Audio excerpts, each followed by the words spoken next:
Good morning. Special blessings to all of you, but they're always special and they're always here with you. So thank you. It's an amazing thing to me. It always is that there would be a small group of people coming together to just absorb Yogananda's commentary to the Bhagavad Gita. It just blows my mind. So it's going to be a right off the top of the show this morning. We're going to read the last paragraph from last week, and we're on page 1029, and things are going by fast. My my my book is getting towards the end here of of pages. So anyway, um, there's a little quote right here on this page 10,029. We're on verse 17, and it says this. This is so huge, my dears, that just coming here, hearing this for a few minutes, and then maybe meditating on it a little bit could make all the difference in the world. If it's just one of those things that you just don't want to ever forget, and you want to bring into your not just subconsciousness, but your your your street consciousness, you know, and super consciousness. So waking consciousness and super consciousness, we want to have this truth. And what it says in this little quote, and then I'll read you the paragraph, and then we'll get on to the material for today, which is verse 17. And it says, the consciousness of I, the I. And it's not the I am presence that we talk about. It's the I ego. The consciousness of I as, and this is why it's the ego, the consciousness of I as the doer and experiencer. That I just take this personally, my dears, that am I, is my consciousness that of the one who's doing what I'm doing and experiencing what I'm experiencing? Is that all about me? Is it all about the I? And then Yogananda says, consciousness of I as the doer and experiencer is the basis of a delusive existence, my dears. That one quote right there takes care of it, doesn't it? The consciousness of I as the doer and experiencer is the basis of delusive existence. It's so hard to lose this identification that I am doing something. And then it's not just the doing, but then it's the aftermath of the doing, where you think about something, you're upset about something, or something didn't go quite the way you wanted it to, and things like that. And we get caught up in the after effects of us as doers. And it becomes a whole story. It becomes a whole delusion that we're using our time, this precious time on this planet, that we're losing that precious time on an illusion, a delusive existence, as a matter of fact. So this paragraph's pretty intense. So I'm going to read it now. This is page 1029 if you have the books out. Yogananda says the consciousness of I as the doer and experiencer is the basis of a delusive existence cognized as being separate from spirit. Separate from spirit. You want to know why we have the blues? It's because we don't have that union yet, that unbroken union with the spirit, with the divine presence, right? Not quite yet, but this is why we're here. This is why we're here to be blessed. This is why we're here to just, absorb what we don't understand fully yet, and get the blessings of it. Basically, that's at least my perspective. Yours may be different, but the consciousness of I as the doer and the experiencer is the basis of a delusive existence, my dears, cognized as being separate from spirit, and we're separate from spirit at that. So all the help that's being offered to us, every single breath that we breathe on this incarnation, is blessed with spirit blessings, blessings galore. That we are one with that infinite spirit, not separate, not fighting the fight on our own, not trying to figure things out on our own. So Yogananda goes on to say a stroller, someone who's just strolling along, just, taking a little walk. A stroller watching and feeling his feet as he strides along believes and says, I am walking. And maybe we don't even get that deep that I am walking. We're moving, but we're thinking maybe about something totally different than walking, right? But basically, we are saying that I am doing the walking or I'm thinking at at the same time. A man beholding a tree through his eye similarly feels and thinks and says, I am seeing. Well, maybe we don't do that consciously. Maybe we take seeing for granted, hearing for granted, you know, having moments of insight for granted. Who knows? We're all in a different place, but we're all going home together. That's all I know. But anyone who feels, thinks, wills, and plans activities, do you do that sometimes, my dears? Feel, think, using your will and plans activities, believing that he or she is the unique author and doer of those mental and physical actions is deluded. Have a good day. Is deluded. All right. I'm just saying that it's good to just get the raw truth every Tuesday, just every now and then, right? But every Tuesday's not bad. So if we believe we're the unique author and doer of those mental and physical actions and planning of even our day today, we're deluded. We cannot see the truth that the workings of our bodies or his body and her bodies and the cosmos are being operated, not by you, not by me, solely by the infinite. The infinite is the sole doer. The infinite is everything, right? Gosh, who thinks of this? Who puts their mind and heart and trust and faith in this, right?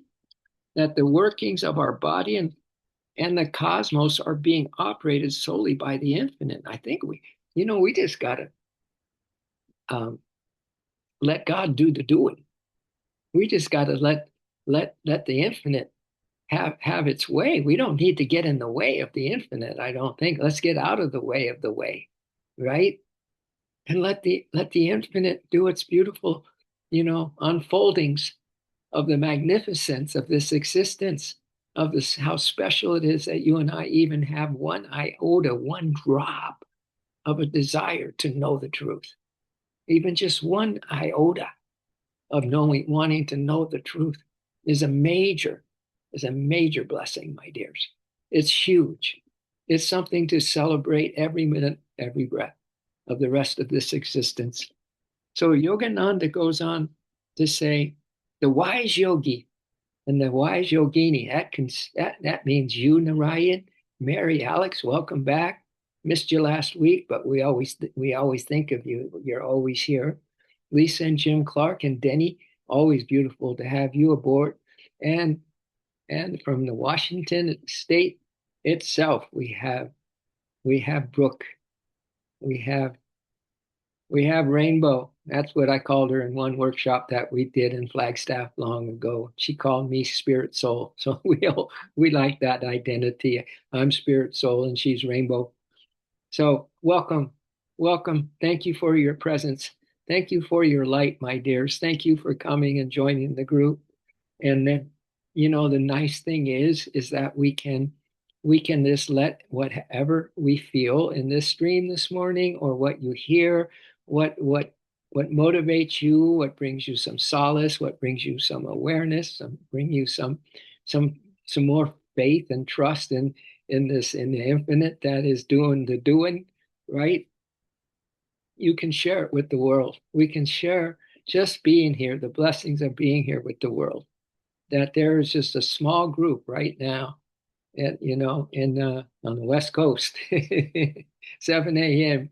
that are just opening up to the truth best we can. Yeah. So the wise yogi and yogini, which each of you are, lives in the realization that all is Brahma. All is Brahma. Brahma is the spirit, is God. We live in the realization that all is the infinite. All is Brahma. All is God, any way you want to say it. The wise yogi and yogini live in the realization that all is Brahma. He and she knows that in nature's realm of relativity, there are five springs of action that are responsible for everything he does. So you get down to the workings of how this body can go about its extreme experience today in this material world, in this world of illusion and delusion. That we know that in nature's realm of relativity, there are five springs of action that are responsible for everything we do. Five springs of action. You don't really need to know them, my dears. You know, Yogananda said that that in one of his chants, this one that is in the chant book of Yogananda's, and it's "O devotee, I can give thee salvation." It's Divine Mother. And she's saying, "Oh, devotee, I can give you salvation, but not my love and devotion. For when I give those away, I become poor and closed in your heart's way." A lot of people get confused with this chant, thinking that, oh my God, she's Divine Mother doesn't want to give me her love and devotion, but it's the opposite. What this chant really says is that we better than any other mindset to have about this spiritual living and this spiritual loving and this spiritual path that we are all on this soul quest, is that the love of God is better than wanting salvation. It's better than having enlightenment, so to speak. All those words, right? And awakening, whatever way you want to look at it. The best of the best is to love God. And the Divine Mother will pour it into you. That's what the chant really means. It's not that she withholds her love. It's like this is saying that no, only love works, my dears. Only love works. That's it. So, in this realm of relativity, there are five springs of action that are responsible for everything we do. But he and she further realizes that in truth, her activities and the five activating causes, as well as the actions themselves, are all secretly motivated, secretly, in secret, by the infinite, are secretly motivated by the infinite, working through the divinely ordered laws of creation. There's divinely ordered laws of this creation. Such a yogi and yogini does not consider the self with its physical ego. It does not consider the self. That's the capital S, that's the soul self. It does not consider the self with its physical ego or any of those five springs of action. It doesn't take it serious and knows it's not doing. We got to know that we're not doing, that we can take the pressure off of ourselves. We can take the gloom and the doom and the down days and the up days and the tragedies and the up things, and we don't have to take it so friggin' serious, my dears. I think I had a quote once that if you could be, not taking things seriously all the time, that's enlightenment. Yeah, that's enlightenment. Because this is a show. This is a dream delusion we're in. right? And we all know that. We hear that. So all our actions, we can say, are secretly being motivated by the infinite, working through the divinely ordered laws of creation. You're going to hear some wild stuff coming up. Such a yogi and yogini does not consider the self with the physical ego or any of the five springs of action as the real instrumentalities. Actually, there's nothing real here. We're in an illusion. We're in a dream duality delusion here. So we don't believe that our so-called senses and all the things that go with being human and identifying as a human are real instrumentalities. We, this wise yogi and yogini, knows that God is a supreme instrument and director. This one paragraph here, verse 17, page 1029, if you have the book, is worth looking at every single day. Every single day. Every single day. And then I'm going to take that on myself. I'm going to mark this page and I'm going to read this every single day. Because waking up, what was that song? They say that breaking up is hard to do. Now I know it's true. But I like to say that, just that waking up is hard to do, right? So we gotta put some gusto in the remembrance of the really important things. And I think what we're talking about this morning is really important. I mean, we can't keep masquerading around this planet thinking that we got to take blame, we got to take shame, that we got to take credit for, that, we didn't have the better idea or whatever. We got to stop masking around like that and just let the infinite do its thing, right? Let the infinite do its thing. So we know that God is a supreme instrument. We don't believe in our instrumentalities. We don't give them any kind of credence, any kind of attention. We just let them be, knowing that they're just, for now, they are just false ways of going about existence, and not existence with with a waking up or having a consciousness, but just existing, just existing with the false us, right?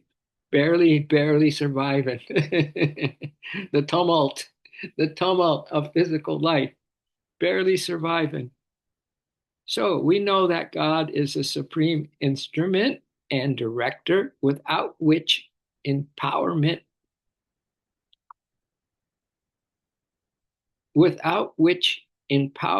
all activities of individual existence would cease. Wow. So if God was not, let's put it this way, if God is not the instrument and director of everything, then all activities of individual existence would cease. There would be no existence like the way it is right now. If God was not the supreme doer of everything, of the infinite doing the do. Let's let the infinite do the do, my dears, okay? And without that, there is no existence. So we have to depend on the truth. We got to dedicate to the truth. Not got to, but it's a very wise plan. He said the wise devotee lives in the realization that all is Brahma. Wow. Okay. Okay, sir. All right, Captain. We will take that up. The wise yogi lives in the realization that all is Brahma. All right. So now that kind of recaps last week. And now we're on to verse 17, which gets into a real interesting thing that usually humans don't even come close to having a realization on. But here we are, Yogananda's commentary. You're going to hear things that you never can hear anywhere else. That's my humble opinion. And we're getting it from his interpretation of the Bhagavad Gita scripture. Yogananda's. There's lots of commentaries, but we've chosen Yogananda's. So this verse says, he or she who is above the obsession of egoism. That means if we're letting the Spirit do the do, we're letting God be the instrument. We're letting God get into our life, get into our every breath, every choice, everything. We're letting God in. We're letting truth in, my dears. That's we could say then that we are above the obsession of egoism because we're letting go, letting God. Yeah, letting go, letting God. Great saying, right? So he and she who is above the obsession of me, the I consciousness, right? That which is the basis of a delusive existence, as we said earlier. But he and she who's above the obsession of egoism, whose intelligence is unadulterated, that our intelligence is pure, right? That our dream for waking up from this dream delusion, this quest that each of us are on individually. There's a relationship happening within our hearts, our souls, different than everyone else's, my dears. And we all walk, quite frankly, this earth alone with our soul, getting to know her, or getting to know him, or getting to know it. So we have intelligence that's unadulterated, not fooled by the illusion. Though we slay, and this is they're going, he's referring to the battle of Kush, of the battle is the battle of the Bhagavad Gita, the war between the ego and the soul self that Arjuna had to slay his cousins. He had to slay those tendencies that he was he in the illusion of living had had bought into as a reality. So the whole Gita is about, no, Arjuna, you have to slay these enemies within, these bad habits and these ridiculous beliefs in this outer show of an illusion.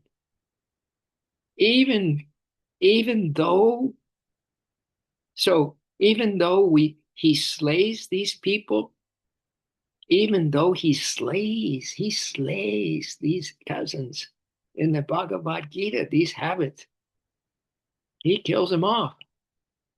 Though he slay these people ready for battle at the Kurukshetra, he slays not. He slays not. War.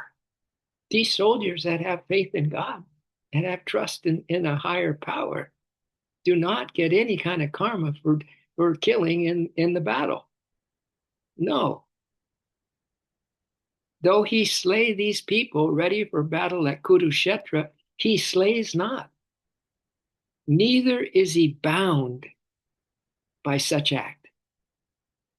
So if we can stay above the fray, my dears, and knowing it's just the infinite that's the doer, we might escape the karma of being fooled and buying into it and getting attached to it and getting obsessed with the ego and things like that. We might be able to avoid a whole bunch of karma because there's times where truth, you're following the truth as best you can, and it means that someone gets upset from it or you get upset from it. Well, you can know that God is behind that. Let the conversation go on. Don't get uptight. Don't take it seriously, right? Just let it be, because sometimes it's not in your karma to have, I mean, it's not in your cards to have make karma in that particular situation, because God is behind the whole scene. He knows you. He's behind you. He's got you, right? He's got your back like crazy. All right.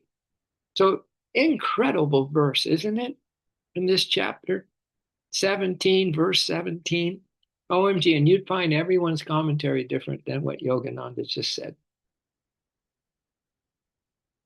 So this is his commentary to this. That was the verse. This is Yogananda's commentary. When a yogini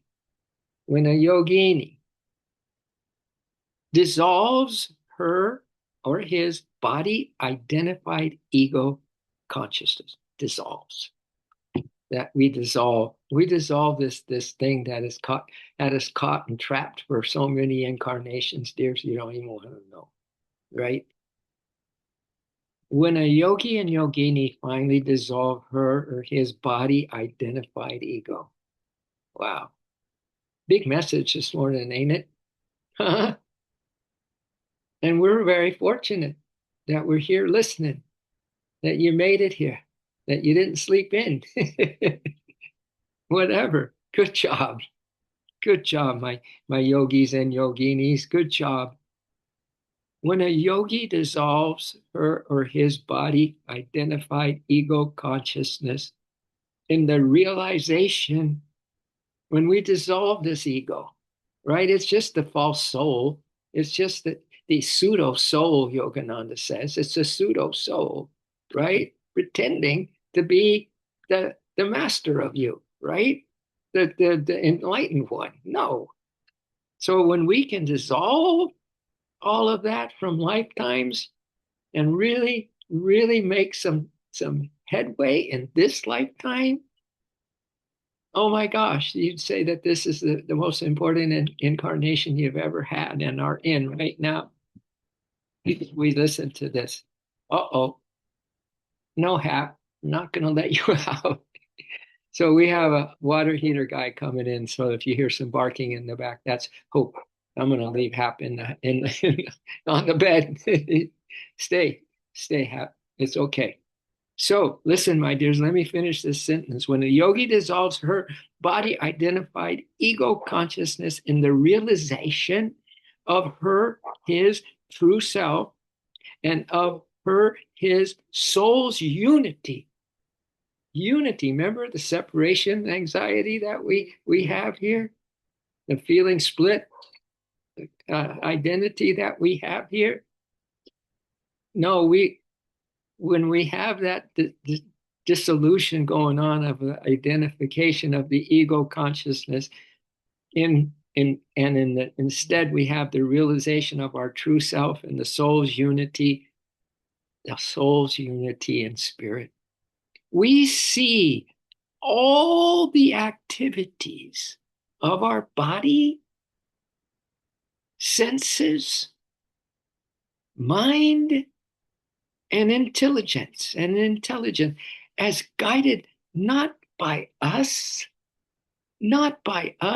That's a lot of stuff that we are totally obsessed with and think about most of the time, if not all the time. The body, the senses, the mind, and the intelligence. Well, we can start dissolving all of that and all the activities of the body, senses, mind, and intelligence as guided not by us. Neti, not this, not that. But by spirit, as guided not by ourselves, but by spirit. So we had the infinite leading the way earlier on in this talk this morning. Now we have the word spirit leading the charge this morning. It's all the same thing. The supreme, absolute, all the same thing. As guided by not by ourselves, but by spirit. This state is illustrated in this stanza with an extreme example. You want to hear an extreme example? This is extreme. This is crazy stuff. You only get it from maybe Yogananda's commentary. I would highly think that there is not anyone else that's going to comment this way. But maybe so. Maybe there's other enlightened commentators of the Bhagavad Gita that nail this. But everyone, has a different realization, aptitude, we can say. And Yogananda is pretty huge. Let's put it that way. So this is the example, this extreme example. Yogananda says, in the vision of visions, which is coming. Well, that was in chapter 11, the vision of visions. Krishna, Krishna urged his disciple Arjuna not to feel despondent. We went over this stuff some years ago, my dears, this chapter 11. That Krishna urged Arjuna, so that means he's urging us not to feel despondent and afraid of killing his evil opponents. Really? But, it's a big but to battle, but to battle for the cause he knew to be righteous, to fight for the light of love and truth. I added that. But to battle for the cause he knew to be righteous. And this is what Krishna says to Arjuna. You are only an instrument, O Arjuna. You are only an instrument, Narayan and Mary and Lisa and Jim and Denny and Brookie.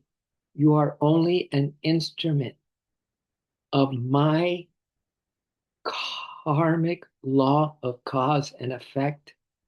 That's the infinite in charge of things.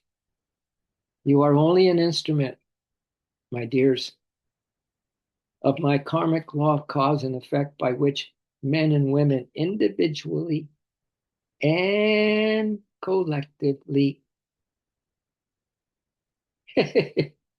Hope he just came in from barking and happy just went out to see maybe she'd get a bark in to the heater control guy. Yeah. So let me finish this. Or Arjuna, my karmic law of cause and effect by which men and women individually and collectively carve out their own fate. You are only an instrument. You are only an instrument of what, the most serious thing you could be going through that you would say is really serious that you're going through. We have no idea what people are going through. The littlest things that would be little for you could be huge and gigantic challenge day after day by whatever they're going through, my dears. We have no idea of the suffering that's going on this planet right now. No idea at all. But through that workings of that karmic law,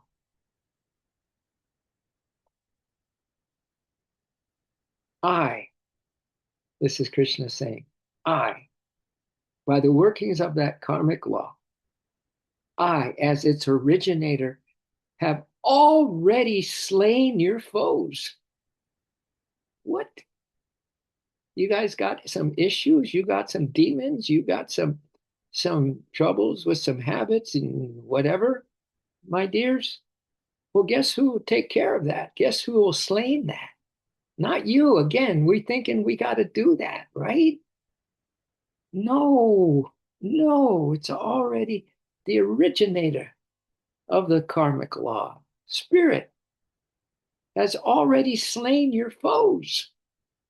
Has already slain your foes. You think you got some bad habits still? No. Once you can have the trust and the faith that God has already destroyed those habits, you're going to have a lot more confidence in yourself, my dears. You're going to have a lot more self-control, my dears. So, you have already slain your foes, my dears. I have already slain your foes long before your hand will slay them. Long before you get even close to slaying them, I have already taken care of it. What a Lord, right?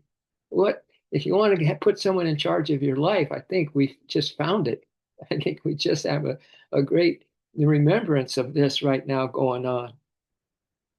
As its originator, have already slain your foes long before your hand will slay them. By this, Krishna meant that the death of Arjuna's and ours antagonists are so-called, tough people to get along with, or politics or whatever, right? By this, Krishna meant that the death of Arjuna's antagonist in the battle of the Kurukshetra was karmically ordained. What else is karmically ordained in you and me on this, individual human where we are at in this time and time frame in this climb and time of life, right? Who's to know exactly where we are at with that, except the divine does? But Arjuna, by this, Krishna meant that the death of Arjuna's antagonist, and let's go on and say that our antagonist in the battle of life, Kurukshetra, is karmically ordained. We didn't come here to dilly dally in the delusion. We didn't come here for the gifts of the giver. We come here to know the giver. That's what Yogananda brings to the table all the time. That if you want the gifts or do you want the giver? And we choose in the giver. So, and that Arjuna would only be, so Krishna meant that the death of Arjuna's antagonist and our bad habits and such in the battle of life, I'm adding that instead of Kurukshetra, is karmically ordained, my dears, and that we and Arjuna would only be an instrument in carrying out the divine law. So if you have, sympathy for the devil, so to speak, and you want to keep some bad habits, right? And you just because they've been your cousins, they've been your friends, they've been what you relied on, what you believe in, and such, you can, almost, get your sword out, my dears, and know that behind the hand, before you even do one maneuver with that sword, that God has already done it for you. All right. So here's an example. Here's an example. To satisfy a selfish motive or a hidden sadistic desire for revenge and violence, to satisfy a selfish motive or a hidden sadistic desire for revenge and violence, an egotist may pretend or even delude himself that he is acting under the guidance of God. There's a lot of that going on. And this rouse and thus rouse himself to vengeful deeds, being an instrument, not of God. So people can turn this easy, that they're the ones that God is working through, right? To destroy somebody or win a war and all that. So that's going on big time. And thus rouse himself to vengeful deeds, being an instrument not of God, but his own ego, he is liable for the dire karmic consequences of his evil actions. So if we have ego, doing its thing behind the guise of, doing the right thing, the right thing for the country or whatever, right? Or your own, erroneous beliefs, you're going to pay the piper. You're going to have karmic consequences. It is written in the Bible. Now, this is what's really a crazy story. It is written in the Bible that a crowd of children ridiculed the prophet Elijah, that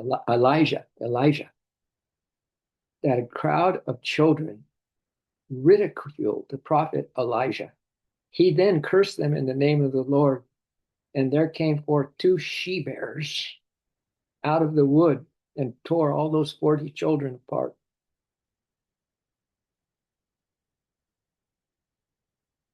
Yeah, yeah. Some bears just totally destroyed those kids. The curse was karmically ordained through God's law. Hence, Elijah cannot be accused of causing the mutilation of the children. They suffered because of their own wickedness, the accumulation of their wrong thoughts and actions of past lives. Wow. Their seeming childish taunting was the timely fruition of that past evil, which precipitated its inevitable consequence. The curse that issued forth from the instrumental Elijah, just the instrument, was the high voltage of his spiritual vibration operating with no selfish intent to harm, no selfish intent, no personal ego involved to harm. The high voltage of his spiritual vibration wiped out those kids. If a man disregards, I'm going to end here on this paragraph. If a man disregards a warning not to touch a live wire and is electrocuted, Yogananda says it is not the live wire, but the man's foolishness that is responsible for his death. The same truth applies in the case of the wicked children who mocked Elijah. It is the story of all evil opposition to righteous will of God. It is the story of all evil opposition to the righteous will of God. Evil eventually causes its own destruction. Pretty heavy verse, wouldn't you say, my dears? Wow, keep a pure heart, huh? Keep a pure mind. Stay steady. Let's just let God have the reins. You know, let Krishna, be behind the chariot as you get in your automobile and guide you as you drive this highway of life, right? That you realize, oh my God, I got a lot probably karma that coming to me, but we can wipe it out if we, depend more on the source as our doer, as our everything, right?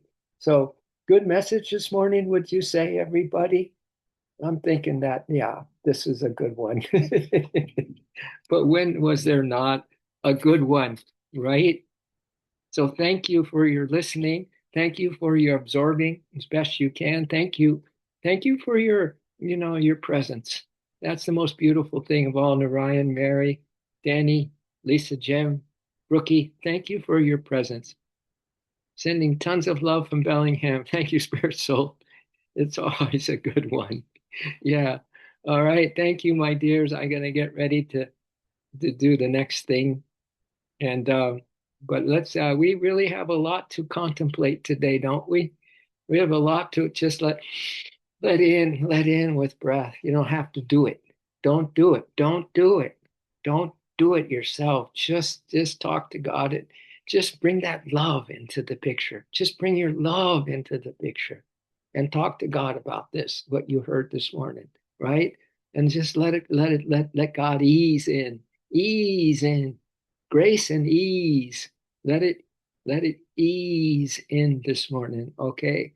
Just by your loving devotion to God, that will take care of it more than anything else that you could ever do. Salvation for this, enlightenment, all those big words, right? For all these other desires and stuff. Just have this one desire for more love for God and the reception of God's love for you. All right. Sound good? All right. I think it's a good plan, Sam. Have a beautiful rest of your day, and we'll see you in the beautiful awakening of our true soul nature taking charge, of the spirit taking charge. All right. Love you all. Have a beautiful rest of your day. And once again, thank you so much for coming on to Yogananda's commentary of the Bhagavad Gita. Much love, much light, my dears. Always. Hari Bol, Hari Krishna. Aho.